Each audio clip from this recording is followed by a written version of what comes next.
Ela fala assim: você diz ser antifeminista, mas age como feminista. Sua luta é por espaço ou para agradar conservadores enquanto outras mulheres seguem oprimidas? Tá vendo só o problema da definição? Por que ela acha que eu sou feminista? Porque você... Isso é um chá revelação. É um chá revelação, pronto. Olha só, esse é o problema na definição. A feminista, em essência, defende o aborto. A feminista, na prática, em essência, na teoria e na prática, ela defende o aborto. A feminista, na prática, defende e se posiciona oficialmente pela supremacia da mulher. Isso é feminista, Amanda. Não, só se o Ministério Público Federal, a Defensoria Pública, o TJ, todo mundo é feminista, então. Escuta, então tá bom, você quer falar sobre feminismo? Me diz uma autora femista, um livro femista. Uma pessoa que diz, eu sou femista. Quem é essa pessoa? A Cláudia Campolino. Não existe essa pessoa. Ó, tudo de ruim que o feminismo faz, bota personagem na conta dela, tá? Bota na conta de uma ideia fictícia que é o feminismo, entendeu? Elas fazem um monte de coisa errada, daí pra não assumir a culpa, elas dizem, não, isso não é feminismo, isso é feminismo. Mas não, tudo isso é feminismo. O que é feminismo? Olha só, como é que eu faço pra saber o que é feminismo? Eu tenho que ler as autoras que são amadas, idolatradas, consagradas dentro da academia e também e as ideias que são executadas na prática. Na teoria, você pega os livros da Simone de Beauvoir, da Beth Friedan, da Shulamit Firestone, da Kate Millett, e isso é feminismo, na teoria. Esse feminismo vem para a prática e se manifesta nas pessoas que estão em espaço de poder, que estão no Ministério Público, no Tribunal de Justiça, na Defensoria Pública. E eu já mostrei para vocês os documentos, depois vou subir numa pastinha aqui todos os dados, no final vou dizer pro Vilela o link, para vocês baixarem esses projetos de lei e verem como as feministas se posicionam oficialmente em favor da supremacia da mulher. Defender que a mulher tenha direitos iguais e seja tratada dignamente não é feminismo. Até eu vou dizer uma coisa que eu acho que devia ser dito mais vezes aqui. Defender a dignidade da mulher e a sua igualdade ontológica é cristianismo. O cristianismo fez absolutamente todas as conquistas sociais relevantes, das quais, inclusive, a esquerda se locupleta hoje. Por exemplo, foi o feminismo que conseguiu acabar com a escravidão quando começou a se tornar cultural, quando o cristianismo se tornou cultural, a escravidão entrou em decréscimo, o infanticídio entrou em decréscimo, o aborto entrou em decréscimo, a noção de liberdade e responsabilidade individual foi construída, a noção de que a mulher e o homem merecem a mesma dignidade porque foram imago Dei, criados à imagem de Deus, ambos. Tudo isso nós colhemos do cristianismo. As feministas somente podem dizer hoje que defendem igualdade, fraternidade e dignidade da mulher porque Jesus Cristo passou nessa terra. Senão nós estaríamos aqui ainda discutindo o Código de Hammurabi, ou nós poderíamos estar lá na Somália, onde 99% das mulheres são mutiladas, um país muçulmano, nós poderíamos estar discutindo isso. Mas o fato de nós estarmos aqui no Ocidente discutindo a liberdade da mulher só existe porque o nosso Ocidente é fundamentado no cristianismo, que fundamenta, que impulsiona a autocrítica. A nossa civilização cristã e ocidental é a que mais pratica a autocrítica, que olha para si mesma e diz, nossa, isso aqui tem que melhorar, isso aqui tem que piorar. Então, todas essas coisas que nós desprezamos, o casamento infantil, o aborto, o infanticídio, a desigualdade, a violência contra a mulher, a escravidão, todas elas foram combatidas por Jesus e pelos apóstolos, há 2000 anos atrás. Quando o movimento feminista, aquele tempo é o meu? É. Ai, que bom. Quando o movimento feminista, por exemplo, interseccional, diz, nós defendemos que as pessoas têm que ser respeitadas na sua classe, no seu sexo, na sua condição social, nós temos que fazer uma intersecção de fatores para respeitar alguém. Cara, isso nada mais é do que uma repetição muito tardia do que Jesus fez quando encontrou a mulher cirofenícia ou a mulher samaritana. Jesus era um judeu que não podia conversar com mulheres, tanto menos com mulheres imorais e tanto menos com mulheres de um povo considerado cidadão de segunda classe. Eles eram tratados muito mal. E Jesus, então, ele recebe, ele conversa e trata com a mulher cirofenícia e com a samaritana, que eram consideradas cidadãs de etnias inferiores, de cidadãs de segunda classe, imorais. Uma delas tinha 5 maridos, outra também cometia pecados de toda sorte, enfim. Então, Jesus, ao se aproximar dessas mulheres, ao dar voz a elas, dirimiu, destruiu todos os preconceitos que elas poderiam estar sofrendo. Todas as vezes na Bíblia Sagrada em que Jesus conversou com uma mulher, ele a abençoou, favoreceu, salvou, curou, melhorou sua condição social. Jesus tratava as mulheres melhor do que qualquer um desses socialistas feministas. E tudo que esses movimentos progressistas de hoje fazem, eles só podem fazer. Eles só podem fazer porque, graças a Deus, o cristianismo colonizou o Ocidente. Porque senão a gente ainda está discutindo mutilação de genitália, como acontece na Somália. A gente já está discutindo casamento de criança vendida aos 6 anos pelos seus próprios pais. Comentários. Achei interessante, porque é uma falácia argumentativa fazer do feminismo bode expiatório dos males da atualidade, né? O feminismo, de fato, ele defende a equidade. Se a gente quiser inventar que o feminismo defende outras coisas, ou se pessoas radicais dentro do movimento podem ter posições um pouco mais para lá ou para cá, dizer que o feminismo é uma coisa que ele não é desleal, não é a realidade. Aí dizer que os direitos das mulheres começaram graças ao cristianismo demorou um pouquinho, né? Porque foram 1.900 anos antes da gente começar a fazer alguma coisa para mudar isso. Mas que bom, acho muito bonita a filosofia da gente pensar no amor, na perda, na união, na conciliação, em dar direitos ao invés de tirar direitos, e não em tentar dividir as pessoas, e sim em tentar achar os campos em comum. Então, colocar o feminismo como um grande espantalho retórico, que é um grande vilão, é uma coisa que já aconteceu na história antes, claro, acontece hoje em dia com os imigrantes em outros lugares do mundo, já aconteceu com os judeus na época do nazismo. É fácil, é simples, porque a palavra e o feminismo, desde que ele começou, é vilipendiado, desde que ele começou, é dito que as mulheres tinham que estar em casa, que elas não podiam sair,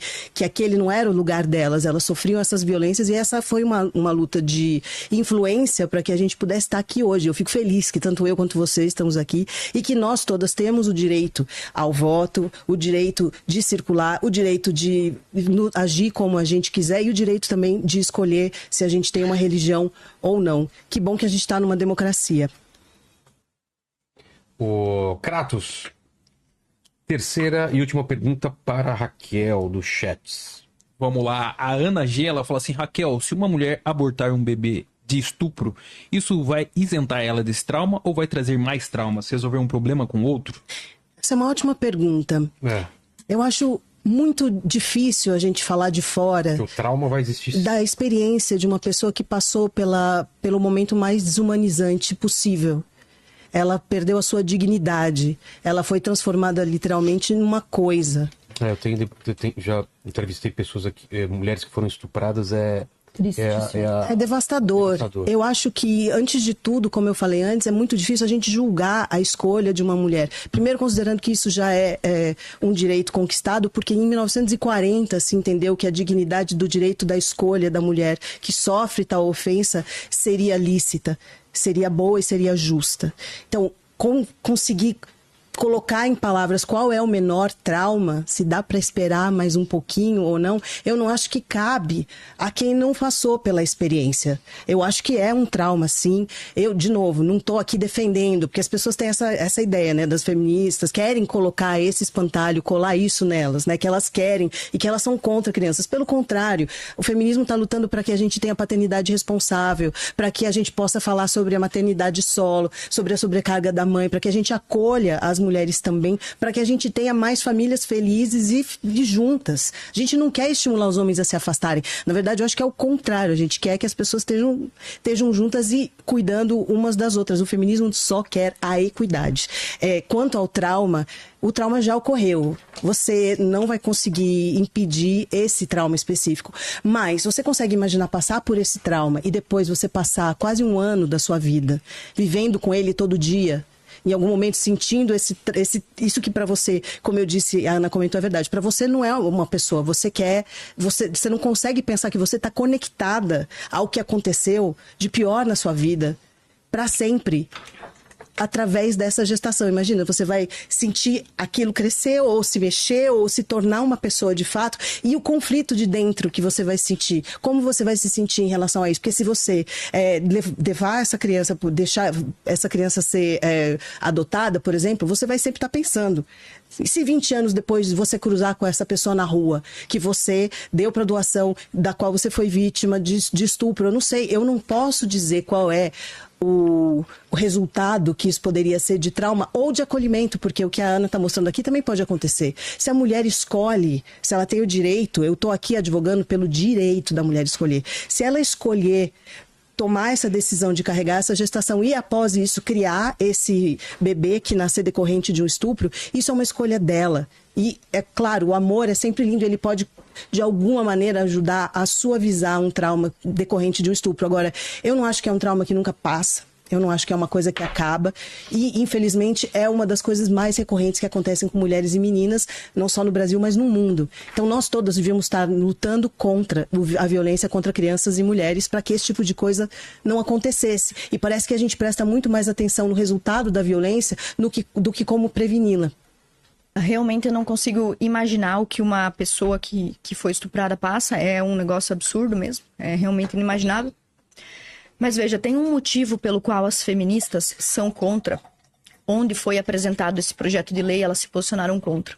A iniciativa de que a mulher que procura um aborto legal, ainda que seja um aborto permitido, que essa mulher possa fazer um ultrassom e ouvir o coração do bebê. Tem um motivo. Se tiver alguém aqui nos ouvindo que, sei lá, passou por isso, tem um motivo porque não querem que você ouça o coração do bebê. Não é um algo, é um monstro, é um filho seu. Por quê? Metade desse bebê realmente carrega a genética desse abusador, desse diabo que passou pela sua vida e que, infelizmente, as feministas não defendem que seja condenado à morte. Não defendem que a pena dele seja equivalente à pena do bebê. Mas tem um motivo pelo qual as feministas não querem que você ouça o coração desse bebê. Elas fazem campanha para que não seja realizado esse ultrassom em mulheres que buscam o abortamento, por qualquer razão. Porque você vai ver, você vai sentir que aquilo ali é uma vida. E a sua vida foi maculada, foi atacada por um monstro. Mas você tem essa escolha. Você pode decidir transformar uma coisa má em uma coisa boa. Gerar a vida. Essa criança não vai responder pelos pecados do pai dela, pelo crime do pai dela. Veja, essa criança tem uma chance de uma vida inteira. Ouvir o canto dos passarinhos, comer um chocolate, você está tirando disso. Mário Quintana, que é um grande poeta brasileiro, diz que o aborto não é só um homicídio, mas o homicídio sim é o crime maior de todos. O estupro realmente é um absurdo, mas o homicídio ainda é maior. Porque Mário Quintana diz que o aborto não é só a morte, mas é também o roubo de tudo que você viu de bom. Eu sei que nesse momento você pode pensar, mas o que eu sofri faz a minha vida parecer que não vale a pena. Mas vai valer. Vai valer. A sua vida não se define por um momento, mas a vida do seu filho pode ser decidida por uma escolha de alguns meses da sua vida. Então, se você tiver com medo, sei lá, de condições socioeconômicas ou do julgamento, eu tenho certeza que você pode procurar. E se você falhar na primeira e não te receberem na primeira, procure a segunda, a terceira. Na chance de 3 você vai encontrar. Procure uma igreja evangélica, católica ou até um centro espírita, se for o caso. Procure e diga, essa é a minha situação, eu tenho vontade de matar meu filho, mas no fundo algo me diz para não fazer isso. Eu tenho certeza que você vai encontrar, não importa quão pequena seja a sua cidade, pessoas dispostas a te ajudarem até o dia da entrega legal. Você vai entregar esse bebê para alguém que está na fila sonhando com o filho. Lá em Santa Catarina nós temos 12 mil pessoas esperando na fila da adoção e somente 7 mil crianças aptas a serem adotadas. Tem alguém que quer dar amor para o seu filho. Então, se você, por algum motivo, tiver com essa dúvida, faça a escolha mais sábia e a mais benevolente. Seja melhor do que esse monstro que passou pela sua vida. Seja melhor do que ele, entregue vida onde colocaram morte. Faça isso e eu tenho certeza, como dizem os estudos, inclusive um de 1997, as mulheres que desistiram de um aborto se arrependem muito menos do que aquelas que levaram o aborto adiante. Pode ter certeza disso, é estatística. Vamos para a terceira e última pergunta do chat para Ana, o Kratos.